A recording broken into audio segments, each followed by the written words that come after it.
자, 이렇게 34장 말씀을 가지고 성장하는 자의 지혜 한번 따라하겠습니다. 성장하는 자의 지혜. 이러한 제목으로 하나님 말씀 나누겠습니다. 오늘 말씀은 엘리후라는 사람의 두 번째 연설입니다.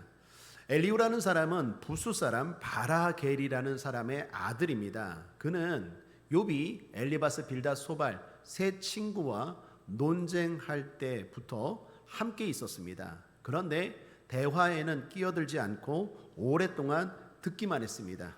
그것은 그가 나이가 어렸기 때문입니다. 앞에 32장 6절에 보면 이렇게 말합니다. 부수 사람 바라겔의 아들 엘리후가 발언하여 가로되 나는 연소하고 당신들은 연로함으로 참고 나의 의견을 감히 진술치 못하였노라. 욥이 세 친구들과 서로 주고받는 설전을 벌일 때 엘리후도 옆에서 이렇게 장기 훈수 두듯이 보고만 있었어요. 그런데 대화에 끼어들지 않았다라는 거예요. 이유가 뭡니까? 나는 연소하고 당신들은 연로함으로. 그러니까 우리나라에도 대화 예절이 있죠. 어른들 말하는데 아이들이 끼어들면 안 되는 것처럼 나이가 어려서 끼어들지 않았대요. 그랬던 엘리후가 참지 못하고 이제 말하기 시작합니다. 이유가 뭡니까? 두 가지인데, 하나는 욥의 질문에 친구들이 대답을 잘 못하는 것, 그걸 보고 엘리후가 참지 못한 거예요. 32장 12절을 보시면 자세히 들은즉 당신들 가운데 욥을 꺾어 그 말을 대답하는 자가 없도다.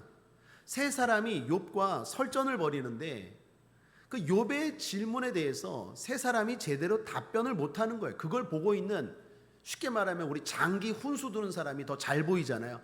그걸 그렇게 두냐?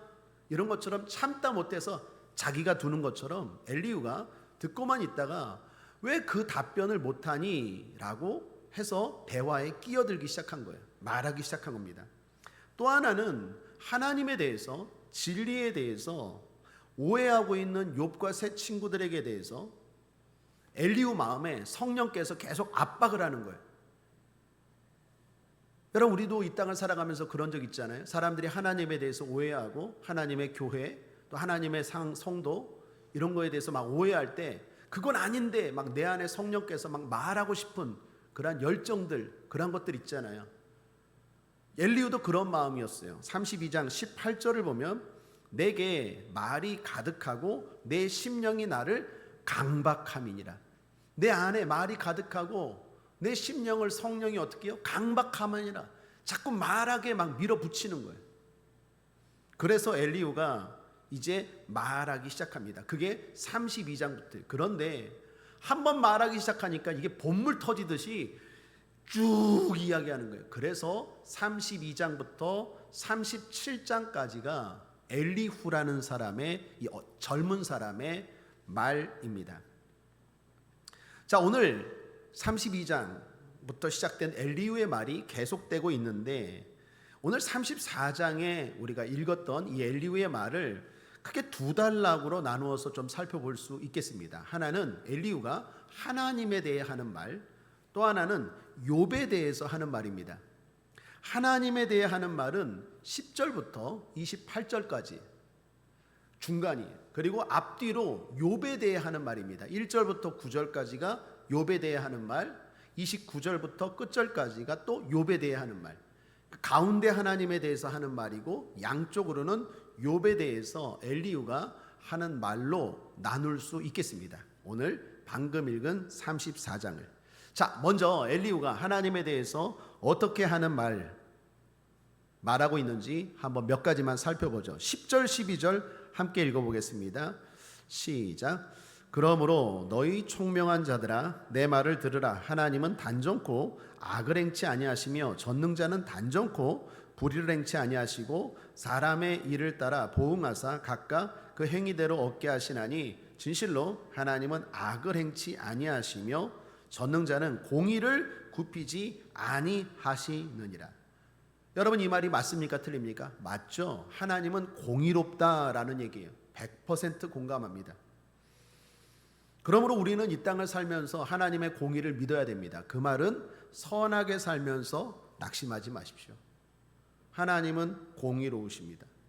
믿음으로 살면서 억울해하지 마십시오. 하나님은 다 갚아주세요. 하나님은 공의로우신 하나님이십니다.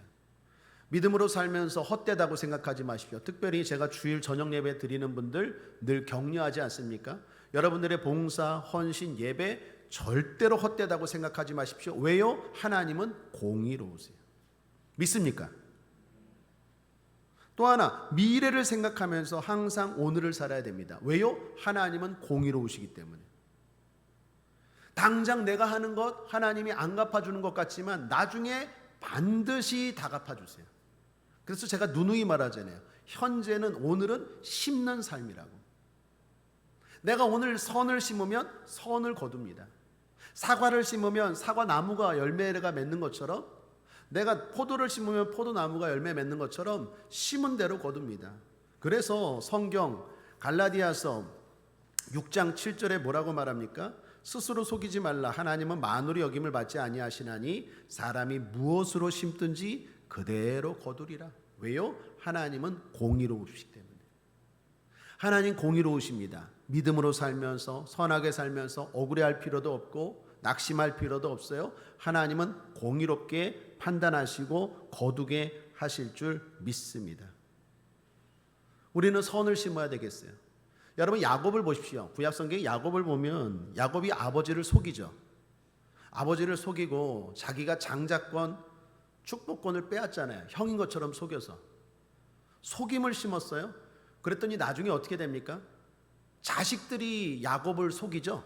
야곱의 자식들이 요셉을 버려놓고, 자기들이, 형제들이 막내 요셉을 버려놓고 사자가 잡아서 죽였다고 그 형제들이 와서 아버지 야곱을 속이잖아요. 여러분, 성경이 뭘 말합니까? 야곱이 젊었을 때 자기 아버지 이삭을 속였더니 나중에 자식들이 자기를 속이는 거예요. 뭐요? 심은 대로 걷는 거예요. 내가 속임을 심으니까 뭐가 얻습니까? 속임을 거두는 거예요. 반대로 막내 요셉을 생각해 봅시다. 요셉이 꿈을 해석하죠. 특별히 깜빵에 갔을 때, 감옥에 갔을 때 술 맡은 관원장 꿈을 해석해 주잖아요. 꿈을 해석해 줬어요. 그런데 그 술 맡은 관원장이 꿈대로 진짜 감옥에서 풀려났어요. 그런데 그 술 맡은 관원장이 요셉을 잊어먹어요. 은혜를 잊어먹은 거예요. 내가 선을 심었는데, 분명히 내가 도와줬는데 그 사람이 은혜를 잊어먹었어요. 그런데 어떻게 됩니까? 나중에 애굽 왕 바로가 꿈을 꿨는데 그 술 맡은 관원장이 애굽 왕 바로에게 요셉을 소개하잖아요. 결국 은혜를 심고 선을 심었더니 나중에 어떻게 해요? 그래서 그 사람 때문에 요셉이 감옥에서 애굽의 총리로 그 꿈을 해석해주고 나오게 되잖아요. 여러분, 성경이 계속해서 말하는 게 뭡니까? 선을 심으면 그건 당장 나쁜 것 같고 억울한 것 같은데 억울해하지 말라는 거예요. 당장 선을 거두요. 나중에 되면. 악을 심으면 또 악을 거두게 되는 거예요. 우리는 야곱처럼 속임을 심지 말고 요셉처럼 선함, 은혜를 심고 은혜를 거두는 인생 되기를 주님의 이름으로 축원합니다. 또 엘리후가 하나님에 대해서 이렇게 말합니다. 13, 16절. 이것도 한번 함께 읽어볼까요? 시작. 누가 땅을 그에게 맡겼느냐? 누가 온 세계를 정하였느냐? 그가 만일 자기만 생각하시고 그 신과 기운을 거두실진대 모든 혈기 있는 자가 일체로 망하고 사람도 진토로 돌아가리라. 이게 뭡니까? 하나님이 만약에 자기만 생각했다면 우리는 다 죽었다라는 거예요. 은혜로운 하나님을 말하는 거예요. 하나님은 우리를 자기만 생각하지 않고 우리도 생각하셔서 은혜를 베풀었다라는 것입니다. 여러분, 노아 홍수를 생각해 보십시오. 다 죄를 지었고 다 죽어야 되는데 하나님이 은혜를 베풀어서 노아와 노의 가족을 구원하시죠. 그리고 인류가 이어가게 하지 않습니까? 이스라엘이 죄를 지었습니다. 다 망해야 되는데 70년 뒤에 다시 이스라엘을 회복시키지 않습니까? 하나님은 심판 중에도 진노 중에도 은혜를 베푸시는 분이에요. 그러므로 날마다 우리가 주님 앞에 나아갈 때는 은혜의 보좌 앞에 나아가는 거예요. 하나님의 은혜 안에 우리가 잘해서가 아니라 부끄럽고 부족하지만 하나님의 은혜로 말미암아 잘해도 겸손해야 되고 잘못해도 낙심하지 않아야 되고, 오늘 여러분 삶 가운데 오늘 지금 은혜의 보좌 앞에 나왔는데 믿음으로 한 주간 잘 살았습니까? 잘 계획한 것들이 진행됩니까? 교만하지 않게 되길 바랍니다. 하나님의 은혜인 줄 믿습니다. 또 반대로 내가 원하는 것들이 잘 안 됩니까? 낙심하지 마십시오. 하나님의 은혜로 회복될 줄 믿습니다. 합력하여 선이 될 줄 믿습니다. 하나님의 은혜로 사는 거예요. 하나님은 은혜를 베푸시는 분이에요. 그 하나님 앞에 우리가 마땅히 해야 될 것은 감사입니다. 겸손입니다. 이 말도 맞죠. 엘리후가 하는 말 참 맞는 말이 많아요. 또 하나 보죠. 하나님은 공평하시대요. 18, 19절. 그는 왕에게라도 비루하다 하시며 귀인들에게라도 악하다 하시며 왕족을 외모로 취치 아니하시며 부자를 가난한 자보다 더 생각하지 아니하시나니 이는 그들이 다 그의 손으로 지으신 바가 됨이니라. 하나님은 어떻습니까? 아까는 공의로운 거고 여기는 공평하신 걸 말하는 거예요. 하나님은 공평하세요. 왕이라고 해서 봐주지 않고 가난한 자라고 해서 약한 자라고 해서 학대하지 않으세요. 그분은 편파적이지 않다라는 것입니다. 차별이 없습니다. 사도 바울도 말하죠. 로마서 10장 12절에 유대인이나 헬라인이나 차별이 없어요. 그리스도 예수 안에서 주님은 우리를 똑같이 여기십니다. 많이 배웠든 배우지 않든 하나님은 우리를 차별하지 않으세요. 똑같이 존중하고 대하십니다. 더욱이 하나님의 공평이 신뢰할 만한 이유는 하나님이 감찰하시기 때문이에요. 21, 22절 보십시오. 하나님은 사람의 길을 주목하시며 사람의 모든 걸음을 감찰하시나니 악을 행한 자는 숨을 만한 흑암이나 어두운 그늘이 없느니라. 여러분, 우리가 공평하려고 해도 속임 당할 수 있잖아요. 그죠? 아무리 공평하려고 해도, 아무리 내가 제대로 판결하려고 그래도 속이면 내가 제대로 판결할 수 없잖아요. 요즘 이상한 변호사 우영우, 똑바로 읽어도 우영우, 거꾸로도 읽어도 우영우, 인도인 기러기 나팔 이런 거 막 하는 거 있죠? 뭐지? 막 그런 거 있죠? 우영우, 요즘 우영우 그 변호사 드라마가 막 뜨고 있더라고요. 저도 재밌게 보고 있는데, 여러분, 그 변호사가 아무리 공평하게 변론하고 판단하려고 해도 사람은 모르는 게 있잖아요. 상 받을 사람이 벌을 받는 경우도 있고 벌 받을 사람이 오히려 상 받는 경우도 있잖아요. 옛날에 우리 친일파, 나라를 팔아먹었던 사람들이 오히려 지금 잘 사는 사람도 많고, 오히려 독립운동하고 정말 나라를 위해서 헌신했던 사람들이 오히려 홀대받는 경우도 많잖아요. 왜 이런 일이 벌어집니까? 우리는 몰라요. 근데 하나님은 감찰하세요. 숨길 수가 없어요. 그래서 그분의 판단은 공평하십니다. 사람은 겉만 보지만 하나님은 겉과 속을 다 알기 때문에 하나님의 판결은 믿을 만하고 신뢰할 만하다라는 것입니다. 이것도 맞죠. 여기 엘리후가 하나님에 대해서 여러 말을 합니다. 다 하나같이 옳은 말입니다. 배울 것이 참 많아요. 자, 그런데 이제 엘리후가 하나님에 대해서 하는 말이 아니라 욥에 대해서 하는 말을 한번 들어봅시다. 욥에 대해서 하는 엘리후의 말은 제가 보기에 좀 과해요. 이건 좀 뭔가 문제가 있어요.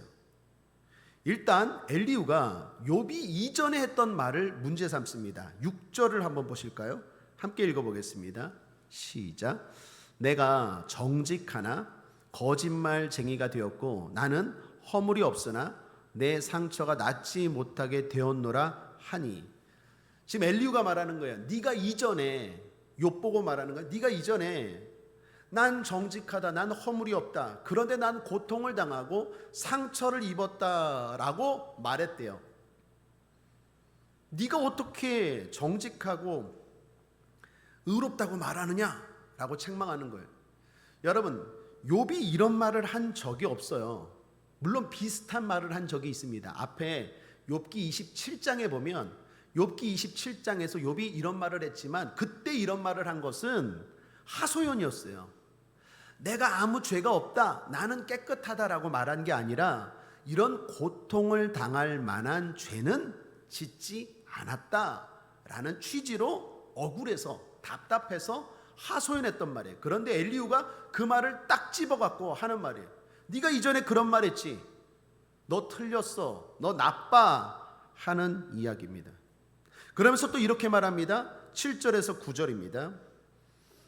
어느 사람이 욥과 같으랴. 욥이 회방하기를 물 마시듯 하며 악한 일을 하는 자들과 사귀며 악인과 함께 다니면서 이르기를 사람이 하나님을 기뻐하나 무익하다 하는구나. 이것도 엘리후가 욥을 오해한 겁니다. 욥은 결코 악한 자들과 사귄 적이 없어요. 그리고 그들과 다니면서 야, 신앙은 무익해. 교회 다녀봐야 소용없어. 내가 예수 믿었더니, 내가 주일 저녁 예배 드렸더니 아무 소용이 없어. 아무 의미가 없어. 이런 얘기예요. 그런 말을 하고 다녔대요. 욥이 그런 적 있습니까? 욥이 그런 적 없어요. 욥이 그렇게 말한 적 없어요. 단지 너무 고통이 심해서 하나님 앞에 탄식하고 하소연한 것입니다. 이거 지금 엘리후가 좀 욥에 대해서 너무 과하게 말하고 있어요. 결정타는 이겁니다. 제가 볼 때 이건 정말 잘못된 말이에요. 엘리후가 이렇게 말합니다. 36절 함께 읽겠습니다. 시작. 욥이 끝까지 시험 받기를 내가 원하노니 이는 그 대답이 악인과 같음이라. 엘리후가 지금 말하는 거예요. 욥이 끝까지 시험 받기를 내가 원한대요. 그가 성도임에도 불구하고 악인과 같대요. 여러분, 이런 말은 해야 됩니까? 안 해야 됩니까? 안 해야 되죠. 예를 들면 여러분 주변에 아는 사람이 지금 고통을 당하고 있어요. 근데 그 사람에게 너는 끝까지 시험을 받아야 돼. 너는 끝까지 그렇게 고생을 당해야 돼. 설령 그게 맞을지라도 그런 악담이 어디 있습니까? 너는 악인과 똑같아. 예수 믿는 사람이면서도 불구하고 악한 자들, 세상 사람들과 똑같아. 너는 계속 그런 고생, 그런 운명 그렇게 살아야 돼 라고 말하는 건 이건 정말로 과하죠.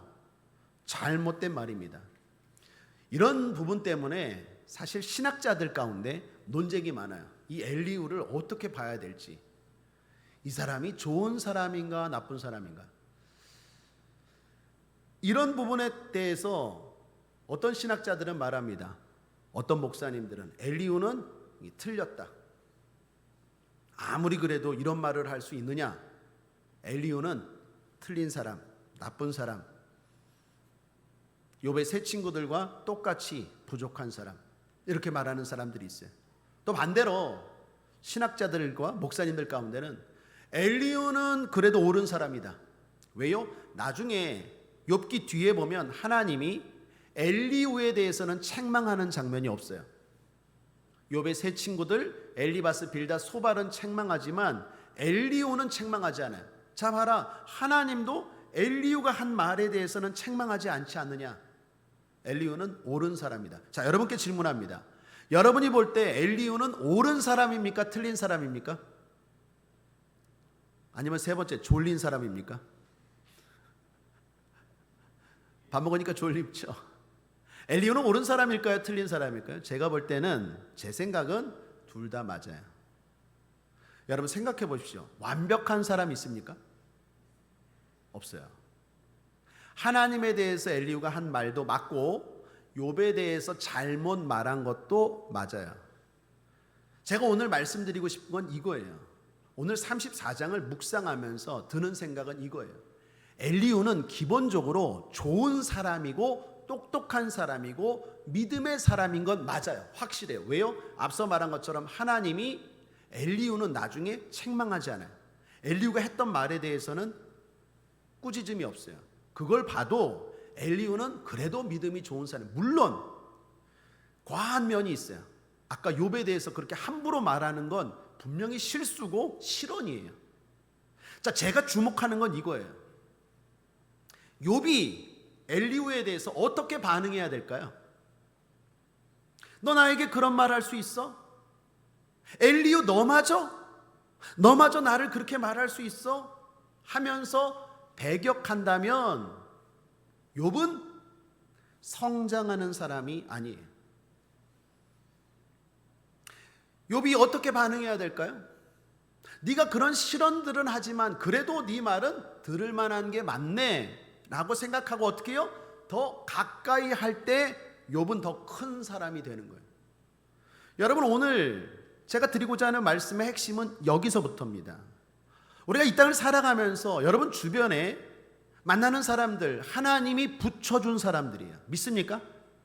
우연이 아니에요. 여러분이 이 교회를 오고 여러분이 서로 만나게 된 것은 우연이 아니라 하나님이 붙여주신 거예요. 왜요? 나로 하여금 믿음으로 더 성장하고 더 나아가라고. 믿습니까? 하나님의 사람들에게 우연은 없어요. 근데 두 부류의 사람이 있어요. 어떤 사람은 그 사람이 하는 말, 실수의 말, 상처의 말, 그런 걸 생각하고 그런 걸 더 크게 여겨서 네가 나한테 그런 말을 할 수 있어? 그러면서 끊어요. 이 사람도 끊고 이 사람도 끊고 이 사람도 끊고 이 사람도 끊고 좋은 관계 유지하다가 그만했다고 해서 그 목사님도 끊고 그 재직도 끊고 그 교회도 끊고 나중에는 어떻게 돼요? 고립이 돼요. 외로워요. 제가 목회 20년 넘게 하면서 그런 분들 많이 봤어요. 처음에는 잘 지내요. 그런데 점점 실망하는 부분들이 있을까요, 없을까요? 있죠. 사람인데 앞서 말했잖아요. 왜 실망하는 사람 부분이 없을까요? 실수가 없겠어요. 의인은 없는데. 엘리후는 이렇게 믿음 좋은 사람도, 욥도 얼마나 의인입니까? 근데도 실언도 하고 잘못된 말도 하잖아요. 우리 주변에 만나는 사람들이 완벽한 사람이 아니에요. 근데 어떤 사람들은 맨날 상처만 받아. 이 사람한테는 이런 상처를 받고 저 사람한테는 저런 상처를 받고 상처 덩어리야. 이 교회 가서 상처받고 저 교회 가서 상처 덩어리야, 덩어리. 그래서 나중엔 다 끊고 홀로 돼요. 절대로 바람직한 모습 아니에요. 반대의 사람이 있어요. 이런 말은 했지만 그래도 그 사람에게는 배울 게 많아. 이런 소리를 하지만 그래도 하나님이 이 사람을 통해서 나에게 하시는 말씀이 많아. 그러면서 어떻게 해요? 끝까지 가까이 관계를 맺어요. 그런 사람들은 결국 성장하더라는 거예요. 여러분 구약에 엘리사라는 선지자를 보십시오. 엘리야를 쫓아갑니다. 엘리야가 마지막에 승천하기 전에 요단으로 가요. 베델로 갑니다. 여리고로 갑니다. 엘리사가 어떻게 합니까? 끝까지 쫓아가요. 엘리야가 말합니다. 쫓아오지 말라고 막 상처되는 말도 해요. 그런데도 엘리사가 끝까지 쫓아가요. 결국은 어떻게 됩니까? 엘리야에게 임했던 영감, 능력, 갑절의 능력과 영감이 엘리사에게 임해요. 사랑하는 여러분, 예수님도 제자들에게 상처되는 말 했을까 안 했을까요? 했어요. 특별히 베드로에게 뭐라고 말합니까? 사탄아 물러가라 그랬어요. 베드로 보고 사탄이라고 말했어요. 네가 하나님의 일을 생각하지 않고 사람의 일을 생각하는도다. 왜 예수님이 그런 말 했죠? 예수님이 십자가 지신다, 난 죽어야 된다고 말하니까 베드로가 주님 죽으시면 안 됩니다, 왜 죽습니까? 라고 말할 때 예수님이, 그 베드로가 예수님을 위해서 한 말인데 그 베드로를 향해서 예수님이 이 사탄아 물러가라. 베드로 되게 상처받았을 것 같아. 난 예수님을 위해서, 우리 스승님을 위해서 한 말인데 예수님이 사탄 이야기를 해요.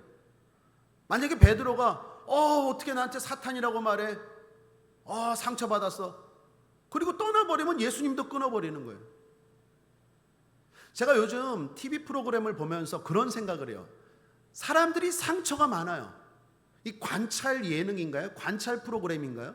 뭐 부부간에 이혼한 사람들 또는 뭐 형제들 간에 이렇게 관찰하는 프로그램 있죠. 관찰하고 나서 서로 막 얘기들 하고 상담하고, 그거 보니까 사람들이 참 상처들이 많은데 거기에 공통점이 있어요. 뭡니까? 상처가 많은 사람들이 또 상처를 많이 줘요. 그러니까 우리는 다 상처를 주기도 하고 받기도 하는 거예요.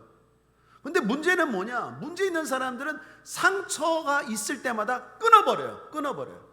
너 나에게 상처 줬어? 끊어. 너 나에게 상처 줬어? 끊어. 너 나에게 상처 줬어? 이혼. 너 나에게 상처 줬어? 결별. 너 나에게 상처 줬어? 떠나가. 나중에는 나만 홀로 남아요. 여러분, 어떻게 우리가 살아가면서 상처를 안 줄 수가 있겠어요? 사람인데. 성장하는 사람은 어떻습니까? 상처를 주지만 그 가운데 또 그 사람이 나에게 베푼 은혜를 생각해요. 좋은 것들을 생각해요. 유익을 생각해요. 그래서 어떻게 해요? 붙어 있어요. 끝까지 함께. 그랬더니 풍성한 인력풀이 생기고 거기서 하나님이 공급하시는 풍성한 은혜와 축복을 누리더라라는 거예요. 사랑하는 여러분, 우리 국제하모니의 성도님들 성장하는 인생 되길 바랍니다. 풍성한 하나님이 주신 인력의 풀을 가지고 그 안에서 천국을 누리며 살아가게 되길 바랍니다. 홀로는 힘들어요. 한 사람이면 패하겠거니와 두 사람이면 능히 감당하나니 삼겹줄은 쉽게 끊어지지 않는다고 하나님이 우리에게 붙여주신 사람들이, 물론 그 사람이 때로는 나에게 실망을 시키고 그 사람이 나에게 오히려 믿었는데 상처되는 말을 할 수도 있어요. 그러나 그건 담아두지 마십시오. 그건 잊어버리십시오.